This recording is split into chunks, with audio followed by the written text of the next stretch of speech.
Why do you do the double method? That way you can you put your water in there with some marbles or something. You got a hole in the bottom of this cup. You set that in there like so, and it'll soak the water up from the bottom, which promotes your roots growing further, so you have better root growth. And I'll show you on the next one how when I up pot them. You bury as much of the stem as you can without letting the leaves touch the ground, because the way the tomato plants grow, they will grow roots out of any part of the stem that touches the soil. That way you get more roots. So within probably 3 or 4 weeks when you plant, we'll have good, healthy tomato plants. A lot of times I like to wet the soil before I plant, but with the way that these plants are being in here with the weather, I'm going to just try to let the water soak up through the soil.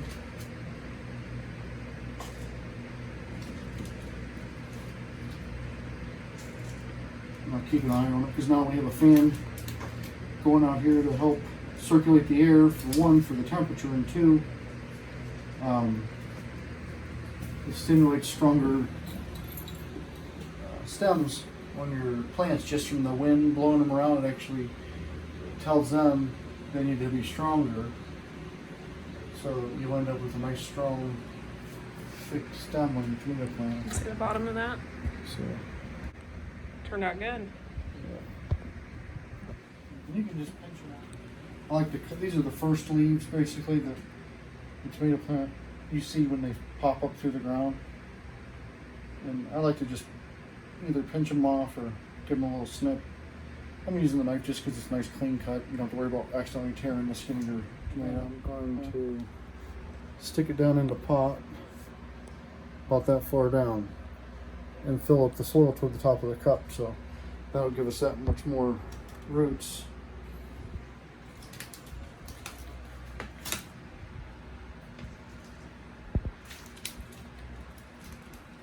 Now, it would be much easier just to go to the store and buy some tomato starts, but 90% of the time you're not going to get heirloom tomatoes. You're going to get a hybrid,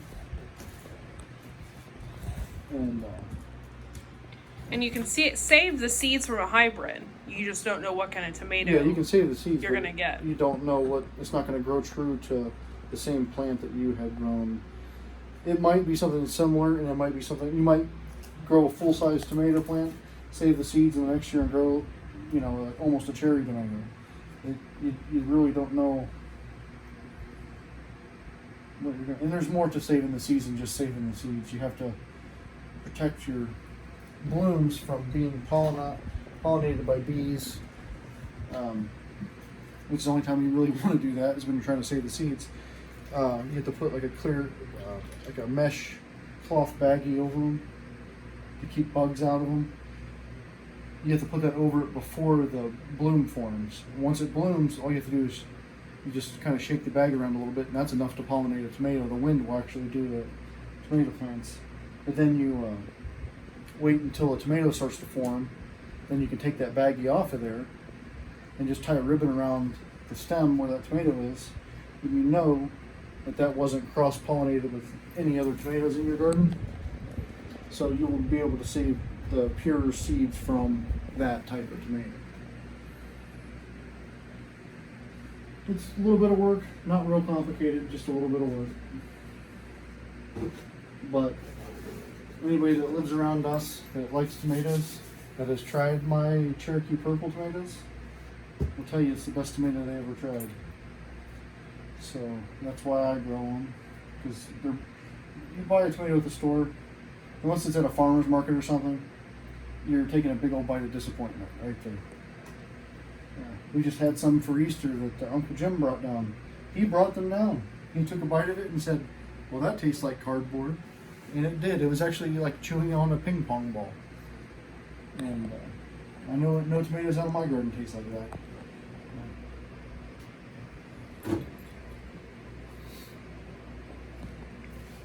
I just did a video yesterday, actually last night. Take a look at this. I didn't have anything in here last night. Look at that. Red onion. I was so excited. I was screaming at the top of my lungs, and my husband's looking at me like I'm some kind of idiot. I'm like, I got onions! I'm so excited. I mean, I already have onions, but this is the M.I. Gardner method, and I linked that in the video last night. And it was the M.I. Gardner method, and I was concerned, you know. I'm like, oh, it's actually been a week or so. My bunching onions still haven't popped up yet, but the red onion, I got actually more than that, but I don't know where the other one is. It's in there somewhere, but that was the most visible. Oh, there it is. Wait, where's your finger? Yeah! So excited. And I got some over here as well. And these are actually doing a lot better since we got the wind and stuff in here and we heated it up a little bit. They've grown tremendously since last night. So.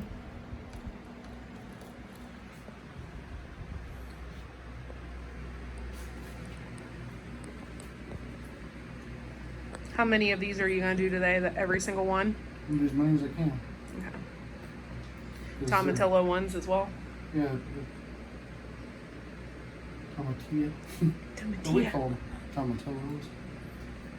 Tomatillo, whatever. I'm excited about having those because we're going to make a verdie and they're purple, so it's going to look really cool. Yeah, we got purple tomatillos, and I think that'll make a really nice visually looking salsa. And the salsa that we made last year from some of the ones the neighbor lady gave us was really good, so we were excited to grow them this year, and they are being prolific in there. They're actually outpacing my tomato plants. That's why I need to up pot, because I don't need them shading out my tomatoes.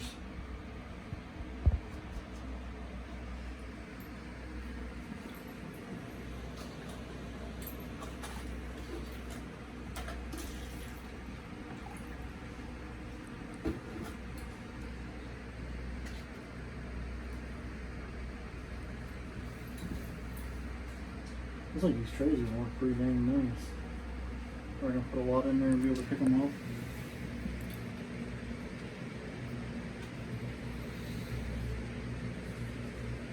Those are some trays out of the racks that they bring bread to like grocery stores in. I found them sitting in the trash, and I said, well, I got a good idea for those.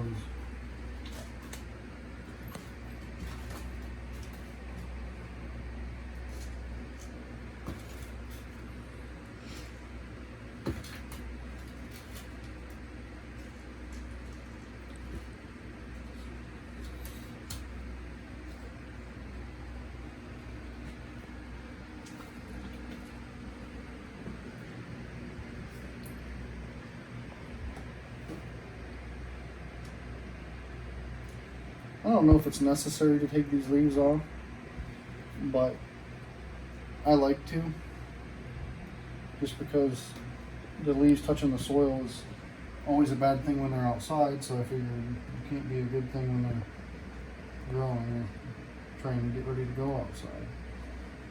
Maybe I'm wrong, but it just takes a second. Get them off.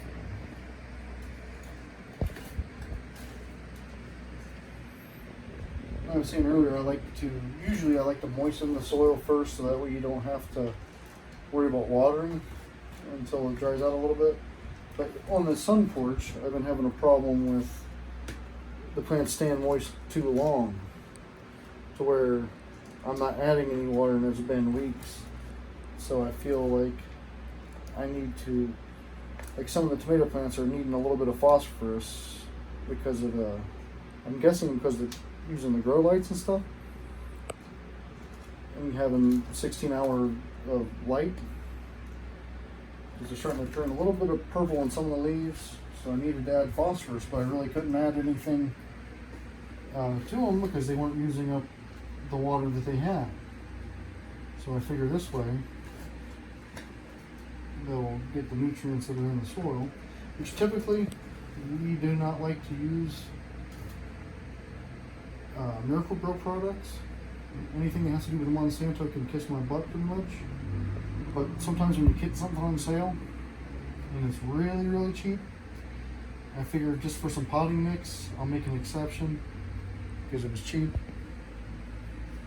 But hopefully from now on, I can get good deals, find rip bags and things of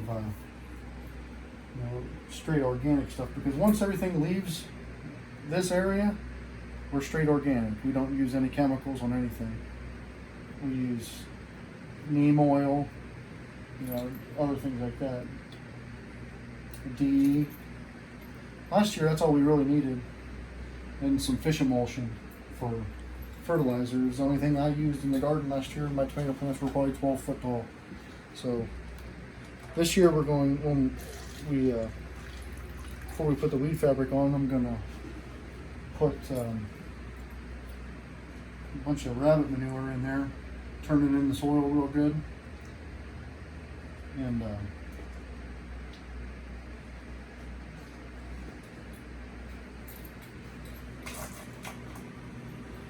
that way we put some good nutrients back into the soil.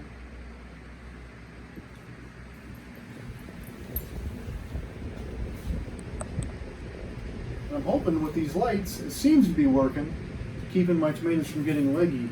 Last year, I just did it with natural light coming from the side windows, and by the time I was ready to plant, I had some tall, leggy tomato plants.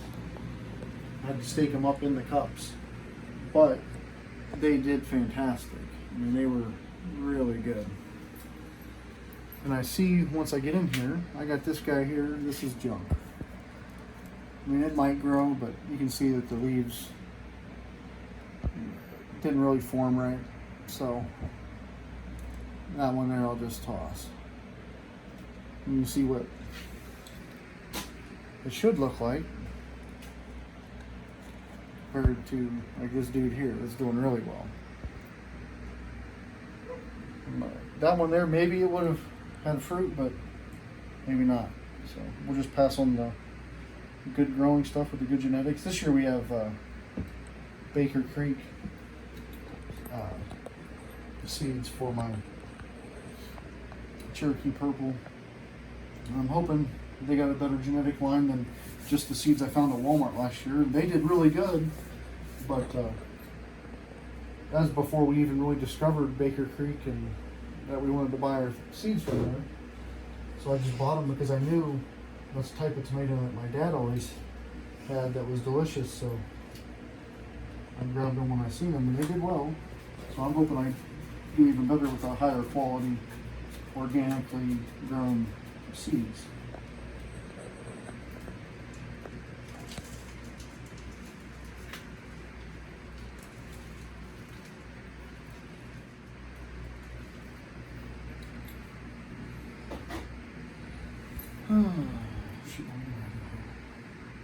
What?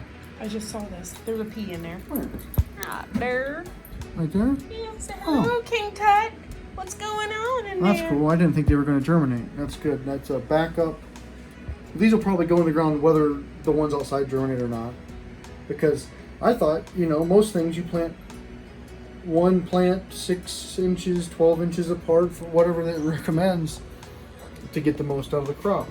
Well, I've been watching these videos of these guys in the UK planting peas, and these guys will take like a piece of gutter off the house and they will put 100 peas in there, germinate them all, dig a trench in the garden, and then take and dump all those seedlings right out in the ground right next to each other. And they say that's how you get your peas. So apparently that's the way to grow peas, because they know what they're doing over there, I guess. Because if you've never watched any of those allotment diaries, I'm trying to think of some of the other names, but if you just Google, or not Google, but go to YouTube and search growing giant veg, your mind will be blown, and it'll lead you down the rabbit hole of how these people in the UK garden. I'll put a link down below too of the allotment diaries, because that guy is like super amazing. smart. It's He knows amazing. what he's talking about. This guy's growing like 4 foot long carrots, 10-pound onions. One onion, 10 pounds. Okay, it's pretty cool. But the giant stuff is fun to watch. But that's how I started watching it, because I was amused by the size of these carrots that were 4 foot long. You keep watching, you see how much food they grow in this small, what they call allotments. Apparently the neighborhoods have these sections of land and you just rent your garden area. And you wouldn't believe the amount of food these people grow on the little pieces of land, and the creative ways that they do it, and resources that they reuse, and making their compost. It's really inspiring to see what you can do with just a little piece of land. So it's definitely worth a watch. Yeah, that's the first. I even looked in there. It must have just did it. Yeah, because I dug around in there with my finger and everything. I have 4 in here and 2 in the other. So we have 6 of them growing in these pots. The wind in here has made a complete difference. I think just alone in our vegetables. Just over the past 2 days. That we had been doing this. Like, yeah, I can't believe it. I was getting a little bit nervous. Like, look at my horehound even. Like, over there, it's like standing straight up. It's like doing so well. And my cilantro has grown. I swear these plants have grown overnight. It's like crazy. Yeah, just that stimulation from the wind just blowing them around gently. And it was real cold in here. The temperatures outside dropped down to freezing last night, and because we had a few plants that got some damage this year from cold temps, even in the sun porch.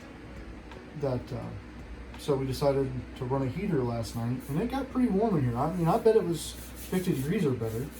And that fan blowing around, and these plants have completely turned around just from a little bit of wind. Yeah, we don't want it tropical in here or anything, but it was just enough to keep all the plants and stuff from freezing. So. Yeah, you don't have to have it like a hothouse, just enough to keep them in their comfort zone.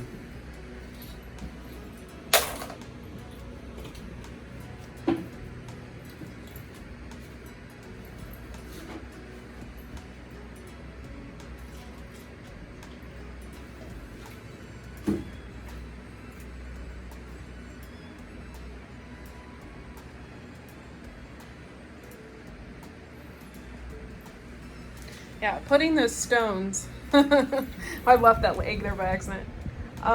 Putting those stones in the bottom of that, just keep the plant a little bit above the water. Well, it keeps there's space in the bottom for a reservoir of water, and it keeps if you do well and your roots actually fill this cup up, then your roots aren't sitting in water. They'll absorb what they need, and there's still room for drainage.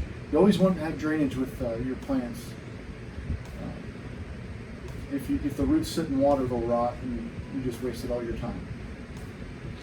Another trick that we'll show you later on when we go to plant, as I learned from Jess, the tomato lady in Roots and Refuge, is she gave me the idea to take an egg and put it in the hole before you plant your tomato plant. Just put a little crack in it. That way it breaks down faster, because she told a story about pulling up a tomato plant at the end of the year and being a rotten egg in there and had to deal with that. I don't really want to smell that, so you just put a little crack in the egg. I figure that helps the roots absorb whatever nutrients they're getting from that egg.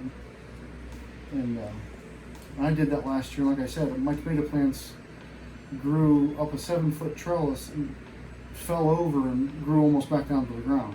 And some of the plants, the trellises, I mean, they did fantastic. So this year I'm actually going to we have an abundance of duck eggs.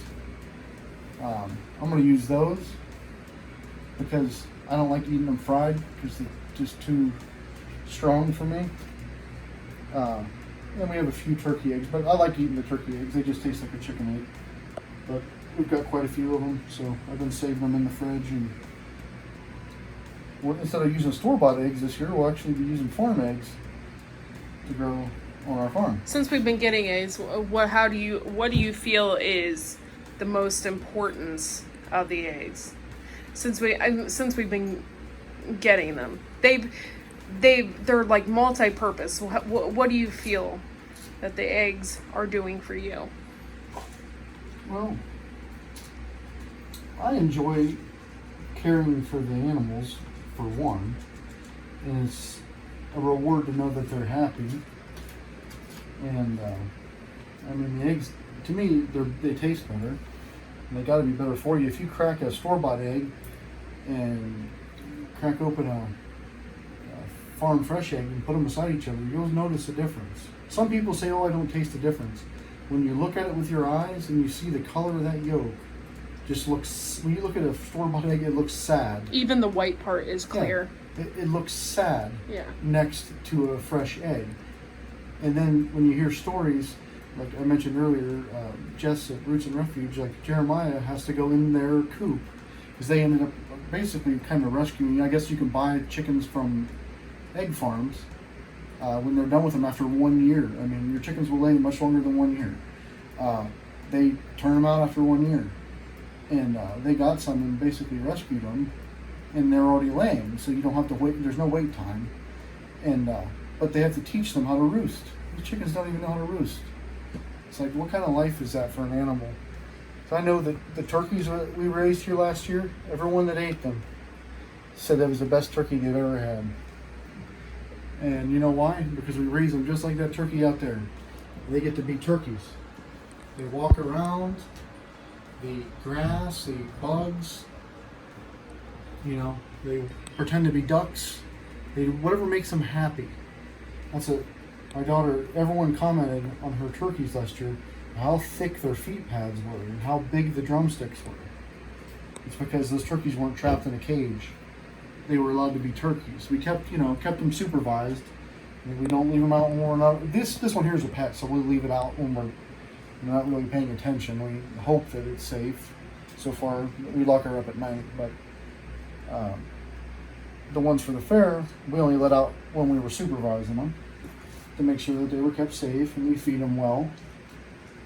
But they get that supplemental, and they get that activity to actually be an animal, to not just be cooped up in a cage. You know, how happy would you be? How healthy would you be if you were locked in a closet your whole life? Wouldn't be very good, I don't imagine. So I just think it's healthier, and eventually here we want to raise some meat chickens, but I don't want to jump in too fast. I'm trying to take the homesteading stuff nice and easy so we don't have as many chances for failure. And I would really love to come across the plucker, because from plucking a turkey, I know that I don't want to hand pluck 25 or 50 chickens. And that'd be a lot of work. But just seems healthier to me.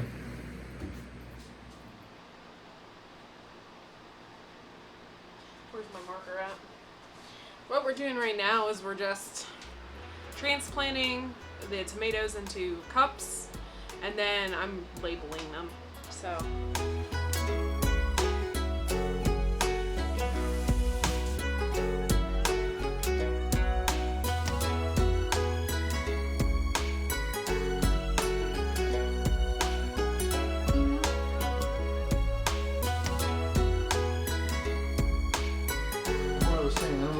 about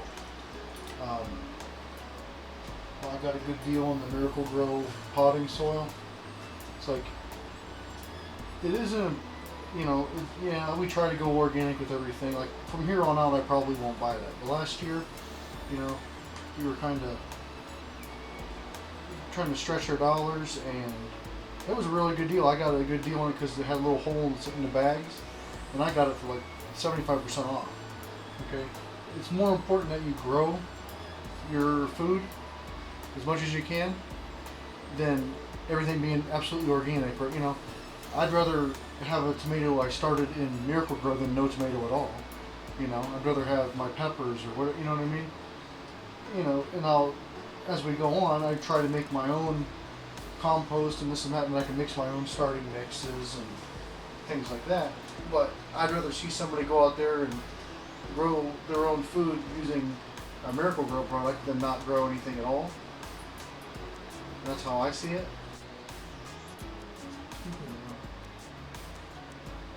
So you're going to transplant all those tomatoes tonight? I want to try to. Okay, let's do it. I want to do all those, and then I can take How many more Amish paste do we have left that you're transplanting? If you got a couple there, I'll do 2 more. 2 more? The Amish paste are not popping out. Like they don't want to come out like the others did. And look how the stems are dirty.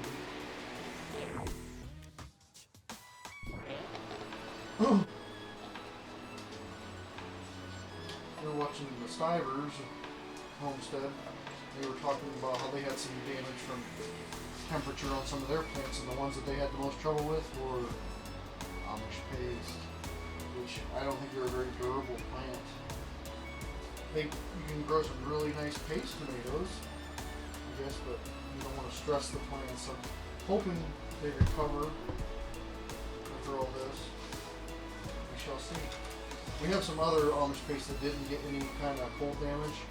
They're doing well, so I always grow more than what we need to trade with people for something that we didn't start. Like last year, we only got one eggplant, but I've never grown eggplant before. So we didn't even think that eggplant was gonna grow because the flea beetles got it so bad because it rained nonstop, and even when we put stuff on it, it still was bad. So we didn't even think we were gonna get it, and then all of a sudden there was a bloom on it, and we got this really cool. What was it? It wasn't a dragon egg. What was it? It's called, but they're the white and purple. They're like white and purple speckled. It was really cool.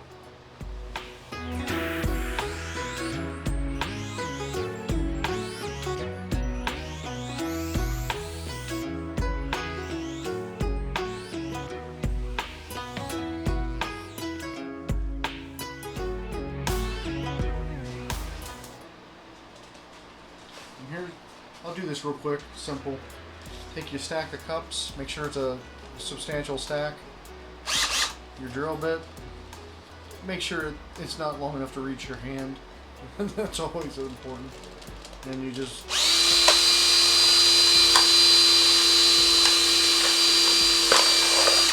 pop your hole in the bottom.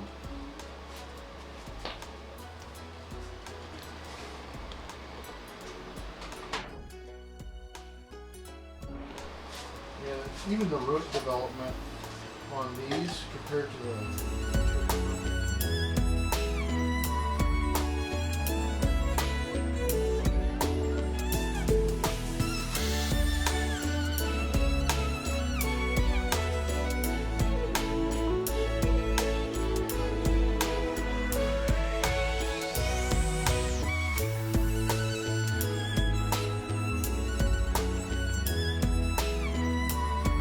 start less tomato plants because last year I had too many. We had a ton of tomato plants last year. In fact, we had so many, we still have frozen ones from last year in our freezer. As soon as we get more though, like more ingredients, we're gonna just make more salsa. However, I am using my last jar of tomato paste.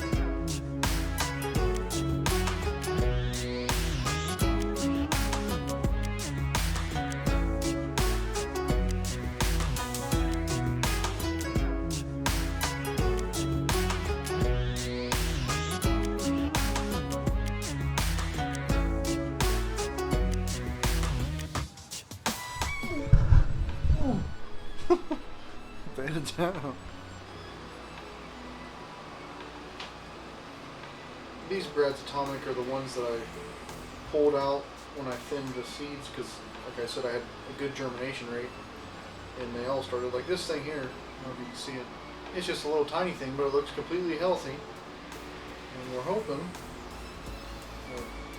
once the weather warms up a little bit, these things jumpstart, take off.